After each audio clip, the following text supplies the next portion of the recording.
Nick, welcome to the Justin Stride podcast. Oh, thanks for having me, Justin.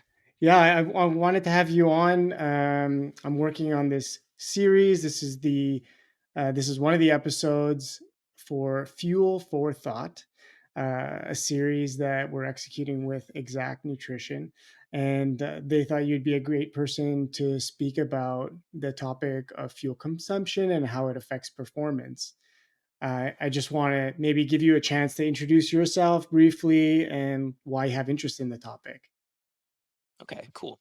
Well, a little about myself. I have a background in physiology. That's what I did my degree in at McGill here in Montreal.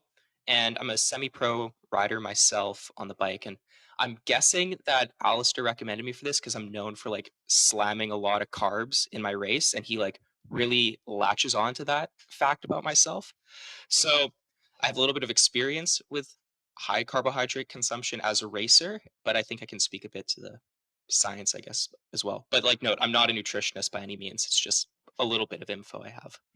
And so, just to kick it off, because you mentioned it, what value do you find in high carb consumption? Well, I think in one sentence, it's more energy, like more fuel, more energy. You can do more work on the bike or running. Like, it's just giving you the energy that you need to do the work that you have to. So we'll get into that more, but I think the main difference between like high carb versus low carb training is just how much work you're able to do in your training sessions. Okay. And so, do you practice both forms of carb intake, low and high, or is it always high for you? And what does it mean exactly? Like, are you eating 2 plates of pasta before you go train? What does that look like? So basically, I think there's this idea in cycling. It's called fuel for the work required. And it was kind of an interesting paper that came out like years ago, but it's basically you're trying to tailor your carbohydrate requirement for what you're doing in your training. So I kind of like to think about how you're fueling your efforts, I guess, in a couple different ways. So when you're doing like a really low intensity session, the bulk of your energy is going to be derived from fats. So about 1 pound of fat, it stores 3,500 calories. So even like a really lean cyclist who's like 10% body fat, you'd have a huge store of fat that you can use for energy. And I like to call that like the dirty diesel, okay? But the dirty diesel is like the tank is always full because you can think you have this huge store of it, but it just takes a while to extract that energy. It's like a big clunky process to get to those fats. But when you start to exercise a little bit harder, your muscles, it can't wait to like go into that dirty diesel, into that big tank. You need to like go get what I call the gas, which is carbohydrate. And the problem here is though, unlike the diesel, which I like to call it, the fats, you can't store as much. So you only can store like 300, 500 grams as glycogen. And burning 1 gram of glycogen is just 4 calories. So your storage capacity is much, much, much less than the fats. So when you're talking about fueling, it's all about fueling with carbohydrates, is basically the way to preface that. So you have to think about it in a way where, okay, if you're going to start to do an intense bit of exercise, you need to start using carbohydrate. So when you're talking about fuel for the work required, it's going to come down to a couple of factors like how long is your event or training and how hard is it? And then using those two kind of parameters, you can tailor how many carbs you would need to like have adequate fuel for what you're trying to do, if that makes sense. Hmm. And when do these carbohydrates need to be consumed? Can it, So, like, I yeah, know good for question. shorter stuff, you're not going to be having as much, or depending how short, will even need to fuel during uh, the session or the race. Um, but yeah, so like when's the best time to get these carbohydrates in order to get the benefits? So, what I'm talking about here, this is all like exogenous carbs while you're exercising. So there's other things around like carbo loading and carbs for recovery too, but this is just like as you're doing your exercise. And again, it's going to depend on how long your session is. Like you said, like if you're doing a 30-minute recovery ride or run, you don't need to be slamming carbs to do that. You're probably going to have adequate fuel from your meals around it, and that's fine. You can just do your run. But say I'm doing like a 4 hour pretty hard session on the bike, I'm going to try to up my carbohydrates to like 90 grams an hour, let's say.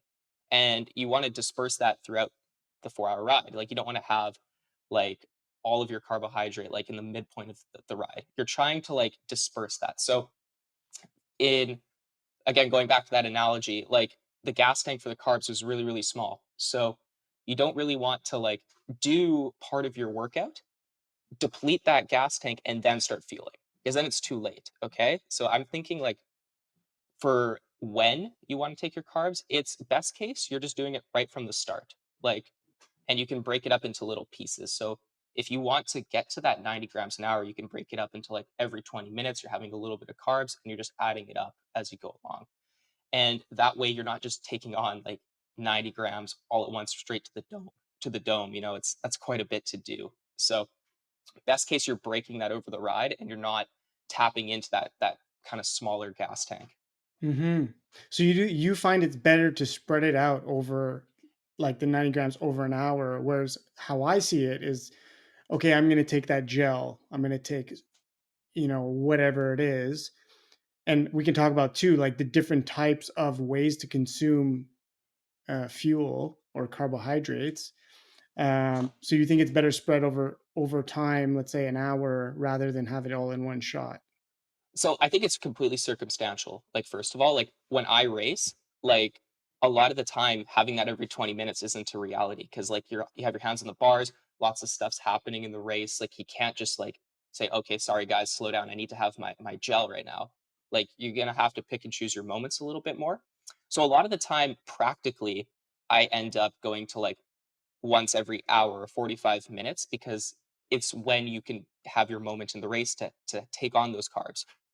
But I still think it's just that idea of like doing it pretty consistently. Like, I still wouldn't wait 2 hours into my race to have the first hit of carbohydrate.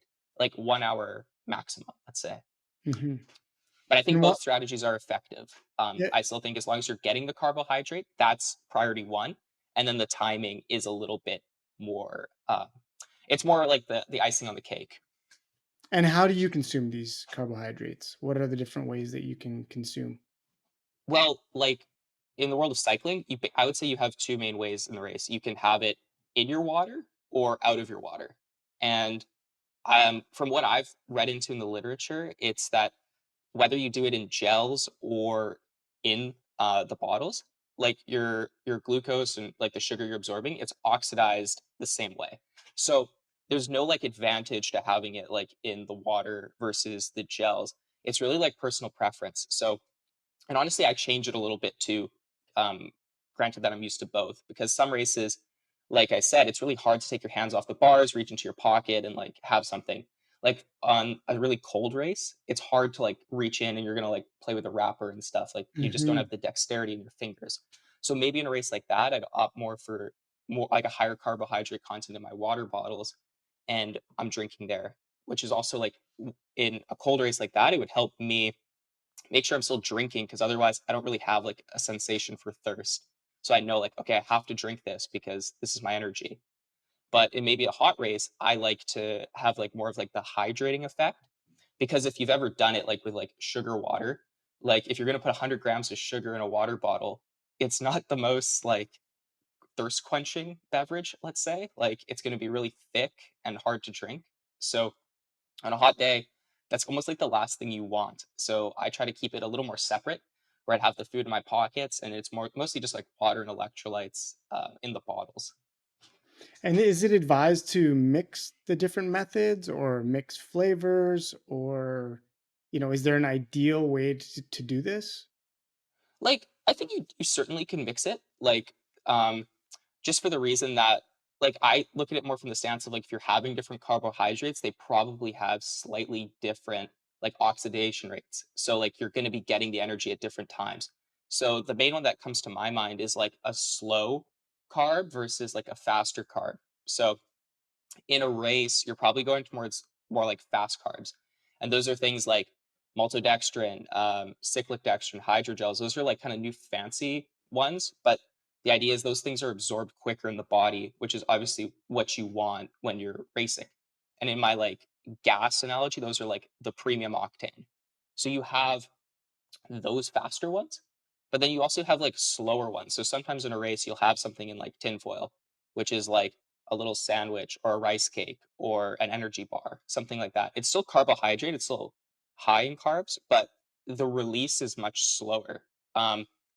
Which is not a bad thing. You just can't use that in like a pivotal moment of your race. So I'd say if the first part of the race or your training is relatively easy, you could look to consume some of those more slower sources, like the rice cake, etc., and then progress towards the more faster burning carbohydrate as the race maybe picks up, or as you get a little more fatigued, and it might be harder to take on the toll of like digesting that bigger piece of food. Hmm. So as you fatigue, does it become harder to receive the carbohydrates? Is that accurate? Because Yeah, I never thought of it that way. yeah, it's like an energy expenditure thing too. Like, think about like it's like rest and digest, fight or flight a little bit. Like if you're like on the gas in the race, your body's not gonna want to like sit there and digest a fig bar. You're gonna like it's focused on pushing pressure to the pedals. Like so it needs like the easiest thing possible to like to take in and use for energy. So if it's really, really hard, you need really quick sugars, basically. You can curb this a bit, like where you're like training your gut, if you've heard that like slang before, where basically with that, you're trying to basically improve your absorption in your intestine. Like there's basically, I don't need to get into like crazy physiology, but there's a couple like transporters in your intestine that take up the sugar. And when you're training your gut, you create more of those transporters and they work a little bit better. So if you're like a highly trained athlete with a trained gut, you probably could get away with digesting that like bigger piece of food even while you're riding hard or running hard, but I wouldn't still recommend it, just because you have a higher risk for like gastrointestinal like distress, which like if you've ever had in a race is like it can be like debilitating honestly. Like where it's like an avoidable issue, I find, where if you can just like kind of tailor, like again, go back to the first point, like just tailor your nutrition to like what you're doing, you're usually a bit better off. Mhm. I think back to a time when I was doing, I did, it was my second Ironman that I did a few years back now, but where I was fueling. I think on the bike, I abandoned my nutrition plan, which was in my bottle. And then on the run, my stomach started shutting down. And I always think about this moment because felt so helpless and ran the slowest marathon of my life to complete the race. But I didn't know how to troubleshoot that or reset my stomach.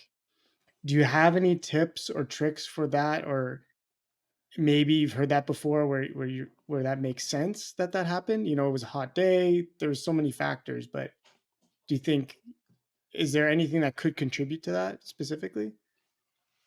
Well, I think like if you have a day like that where you're just not absorbing anything, it's kind of cracked up. There could be so many reasons behind that. Like the one that I always think of is Tade at the tour last year when he was like on stage 17. I don't know if you watch cycling, but like it was like the stage where he like cracked and like lost 7 minutes on like the biggest climb. And then he calls on his radio like, I'm gone, I'm dead. Like he has nothing. And in that case, like there's not much you can do. Like if your body's not responding to the carbs, you basically, I think the only thing you can do is like slow down and let your body like catch up and give a chance for your digestive system to kick in. It's really difficult to like just like tough it out if nothing's coming in because you're basically going to just run out of energy. So it's really tricky in the moment if you're noticing that you're not taking on fuel properly anymore, I'd say.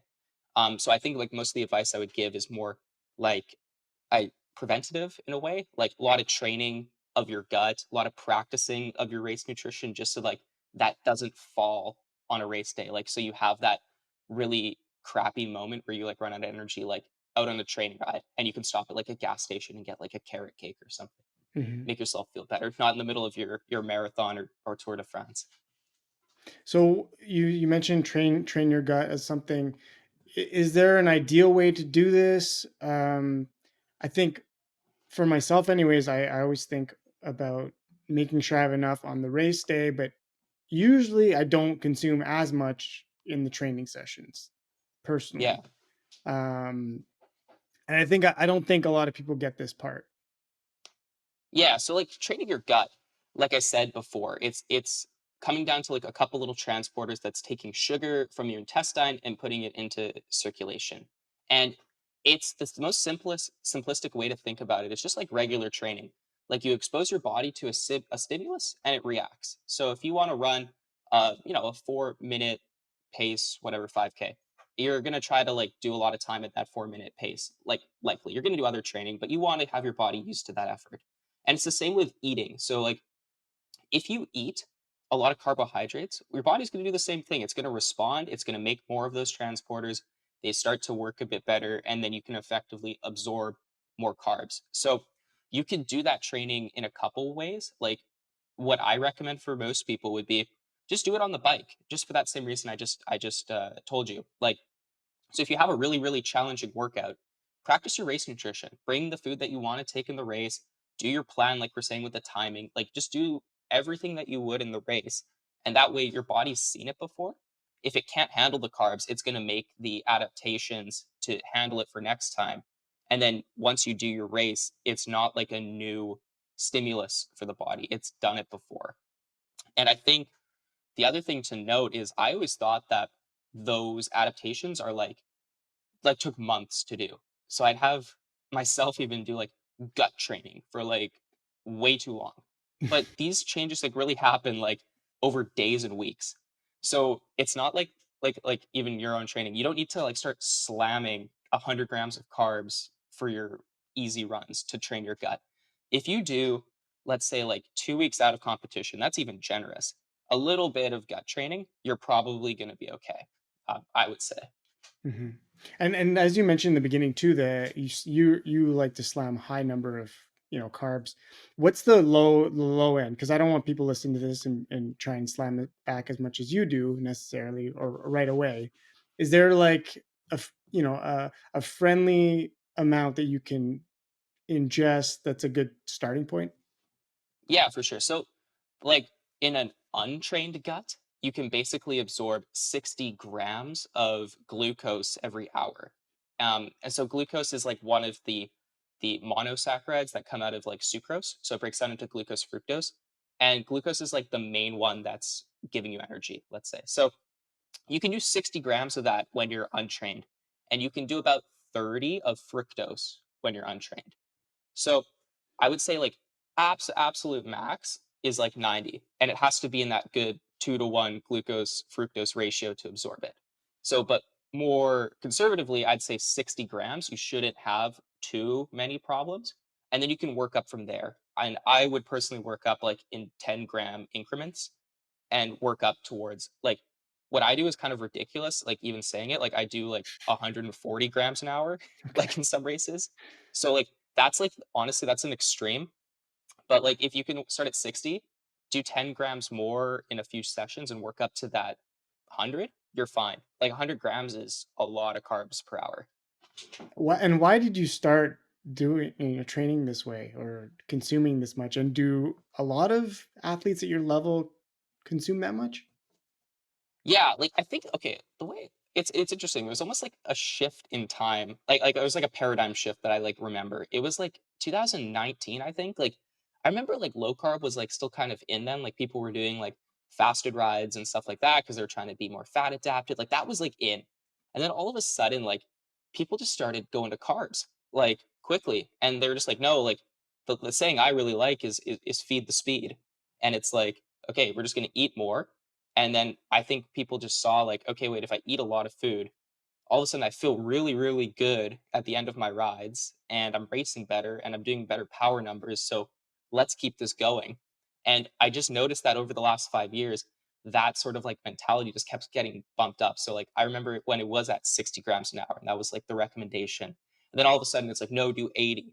And now it's like 100. And now I'm hearing like guys in the world tour, like their nutritionists saying, like, yeah, yeah, our guys do 150. It's no problem. And it's just like keeps getting bumped up. And I honestly believe that that is like a big component of us seeing like so many power records getting broken in cycling these days. I think that fueling, it's definitely an aspect of it. Like, because people are, one, they have more energy, they're training way more. And then when it comes time to race day, they're not fatiguing as prematurely. So their like end of race numbers are off the charts versus like 10 years ago. It's like super fascinating to me if you would like compare, this is tangential, but if you compared like the Tour de France power and times like last year versus 2013, it's like the winners in 2013 aren't in the race. Like it's not even close. And I mean, Hmm. of course, there's so many factors in sports, but I really do think that this carbohydrate like shift is a factor. I would stand on that. Okay. Yeah, it's interesting. I mean, and you're right. It's just like this shift that's happened, and you hear all these things in both, in both nutrition, but also dieting. A lot of the terms get flipped from one to the other, and whatnot. Can you explain maybe or tell us a story of a really bad experience that you had with fueling, and kind of the lessons you learned through that? Yeah, definitely. Like so I was racing in Greece last year. We were doing a few UCI races out there and it's on the island in Rhodes. And it's kind of like when you go to those races, you all stay in the same hotel. It's like a buffet in the morning, and that's where everybody gets their food. But I noticed that, like, of course, we're in Greece. They have this like honey sort of fountain thing that you can like, load up on, put on your yogurt in the morning if you like. But me, the like keen carb fiend I am, I like had little like reusable flasks to like carry gels in. And I was like, like honey's just carbs. Like, why don't we just do that? Like, so I like dunked in my like gel thing full of honey. I was like, great. I was like, this looks perfect. Like, and I like calculated. I'm like, oh, sweet. This is like 120 grams of carbs, and it's free. Like, I just swiped it from the buffet. Perfect. So then I like go into the race. I like get a little bit in. I had other food, so I was eating that. And then it's kind of heating up. We're in some crosswinds. I'm like, okay, like let's take on the honey. Like it's time. Like let's go. And so I went to like get down the honey, and it immediately it like causes like this like awful film in my throat. Like Mm, it's like all stuck in there. Like I don't know, like the best analogy would be like when you're sick and you have like a spoonful of honey or something and it's kind of like stuck in your throat. Think of that, but like 10 times more honey. Like it was like a flask of honey. So it's like all in my throat. And I'm riding like super hard, like head down, like trying to like cool, like anyways, there was like a bunch of things that just came up on my screen. But yeah, I'm like full gas and I'm like trying to like swallow down this honey and it's like stuck in my throat, so I can't breathe. So then I'm like desperately trying to like break it with water. So I end up just having to like spit it out, like logically, but like not really good either. Like it's kind of just everywhere. hmm. And then not to mention it's all over my hands, it's all over my pocket. It's like disgusting. So then I like basically from that did not consume any carbs. I couldn't breathe and my hands were sticky for the rest of the race, and my pockets were basically shut from attempting that. So My I God. would say don't try the honey, in my experience. Um, if you're gonna do something like that, I recommend the maple syrup. Much better. Okay, nice. Yeah, it's nothing new on race day too, right? So Exactly. That's like the number one mistake where I tell so many people that, like, don't try anything new on race day, but then you just see it and you're like, it's time. We're gonna do this. got to test this out. Yeah. For people who know little about, fueling, or this is the first time they're ever hearing anything about fueling, and they want to start, what is there like a 101 for fuel consumption? Yeah, definitely. I think so. The first thing I would recommend to people is look at the carbs in your food, not necessarily the calories, because like I said before, when you're exercising, you're getting your energy from carbs, not just the straight calories. So that would kind of first like help you determine like maybe what is a good food to be eating while you're exercising versus something that's not so good.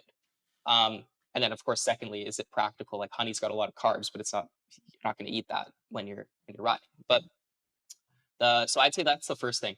Look at carbs, not necessarily calories, just to make sure you're getting energy. And then the second thing I would try to recommend to people, like when you're just getting started, is that idea of like feed the speed. Okay, like don't restrict yourself on the bike, especially if you're like getting sensations of hunger. Because like I don't know the stat like off the top of my head, but I feel like it was like 50 to 75% of like endurance athletes do train in like a constant energy deficit. So it's over half of endurance athletes are not consuming enough. So even if your friend is like, oh, you should do like this much and like that should be fine, you should maybe take it with a pinch of salt because most of us are even like getting it wrong. So I'd say like if you're having those sensations of hunger, just lean into that and like try to yeah, feed the speed. Okay. Like and I think the way to frame that is really like, okay, it's more energy coming in, it's more work I can do putting out. Um, and then once you have that down, I'd say like the last thing is that's when like once you're like used to consuming food on the bike, because even for a lot of people, that's like a novel thing to like even eat as you're exercising.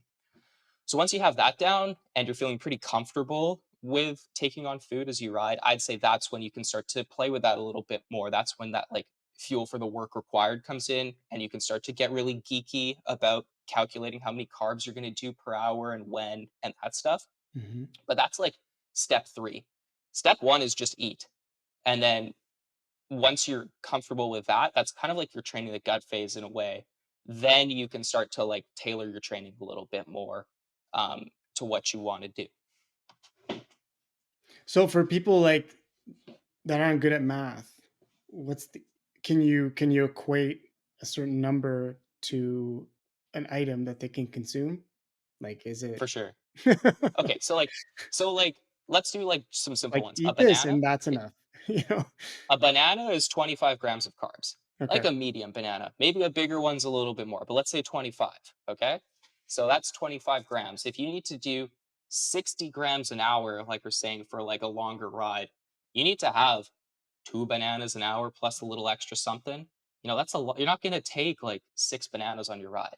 Hmm. Okay, so that's like where like sport nutrition companies like come in. Okay, like you need to have things that are like accessible, like a little gel. Like most of the things that I've seen, those are like 25 as well. You can have higher content ones, which are like 40 plus. You just have to read the paper. Like a sports drink, usually 35 grams of carbs for like a 500 ml sports drink. Of Okay. course, they can get high, they can get higher too, but I'd say like the typical one off the shelf is like 35.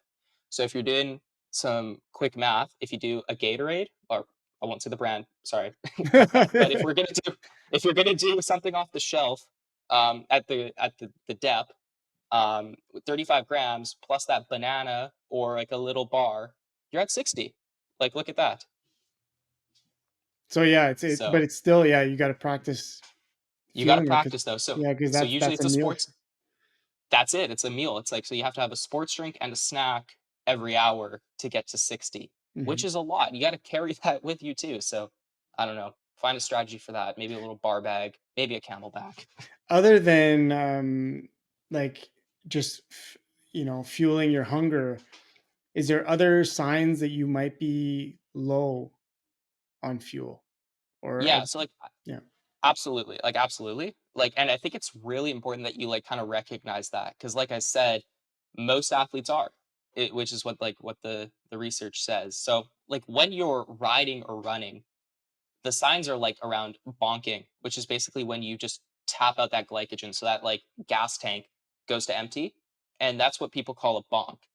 And like bonking, it kind of comes in waves. Like for me, when I start to like feel like I call it low gly. When I go like low gly, it's I always the first thing that comes to my mind is like this negative self-talk. Like I immediately go super negative and I'm like, this is stupid. I just don't like this. Like I just start going off and like it kind of like brings up how hard I find the ride. Like the perceived exertion starts to creep up a little bit. So usually there, when I start to hear myself be like super negative, I'm like, okay, you probably got to eat because like I'm usually not like super negative. So I'm Mhm. like, okay, I'm probably a bit hungry. That's step one for me. Other people, it's going to be different. But as it gets worse, it kind of goes into more like physical symptoms. So like you might get a headache, you might get shaky, you might just be unable to focus, you might be dizzy. And then like when you're like really cracked, it's like your mental state like goes like you're really confused, you may be like irritable, like and all those things. And like I've had it at points like I've bonked bad before, and it's like you're unable to like hold a conversation, like you can't speak, Mhm. kind of thing. Yeah. So I remember like I went out to dinner after like a long training ride with my girlfriend and like a couple of her friends, and like I had finished my training ride, and then she's like, "No, like we're gonna go to a restaurant right now." So I didn't get to eat after my ride, and I was like, it was a long ride. It was like 5 hours too. So I feel like pretty good on the ride, but then through the time of like waiting in line at the restaurant and like ordering and stuff, I like completely crashed. Like it was like an awful bonk. Mhm. And like I remember taking the first bite of that burger and like coming back to life. And like I didn't even realize it, but I obviously had introduced myself to the people we were having dinner with at the start of the night, but I didn't even remember that. So I took a bite of this burger and like reintroduced myself as Nick, and everyone was like what?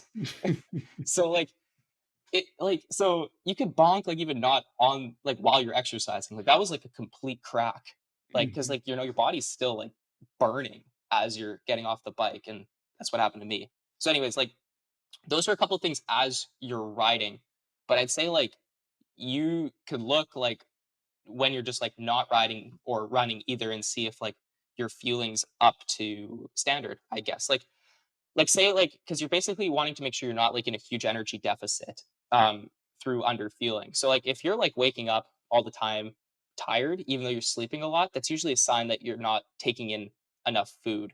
Or Mm. like are you feeling really really sore after doing a training session, and but like you normally could recover from that, that's probably a sign too.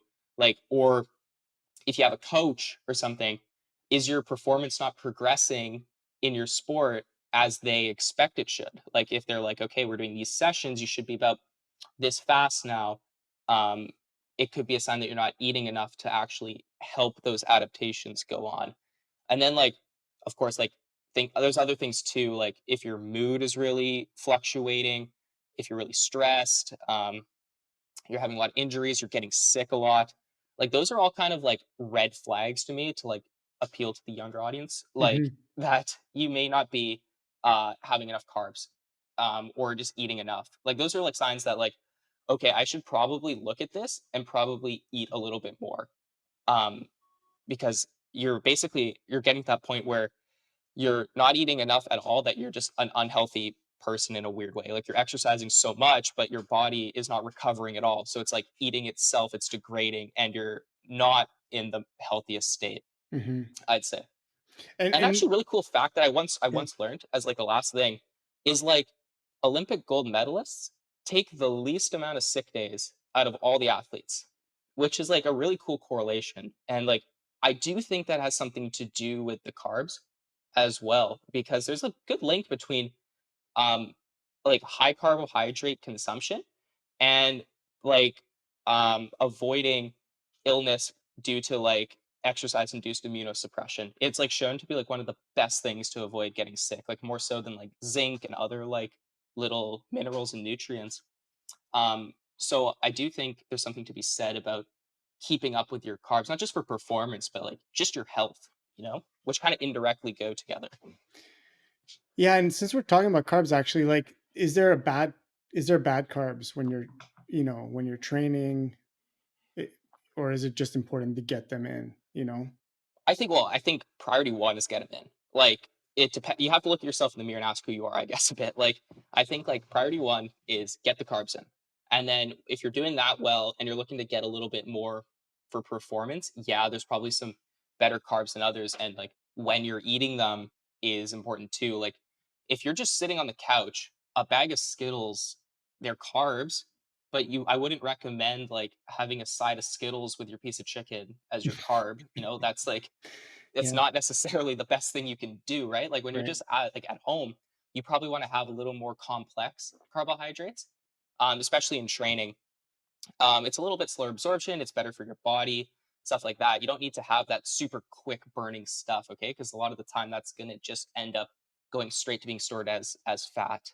So I'd look like outside of riding to do a little more complex, a little slower burning stuff. So like the basics that every cyclist does are rice, pasta, quinoa, couscous, even like stuff Hmm. like that are like great sides because you can really pile on the carbs. Because when you finish a training ride, you're going to need a lot of carbs. And with those foods, you can actually eat enough of them to get adequate carb, and they sit okay in the body. Things like what I've learned recently though is like, excuse me, like potatoes don't have that much carbohydrate. So if you have like two potatoes, it's usually not enough if you've done a huge session, stuff like that. So you just need to like, almost take a look at how many carbs are in the foods that you're eating off the bike too, just to make Hmm. sure you're not in that energy deficit.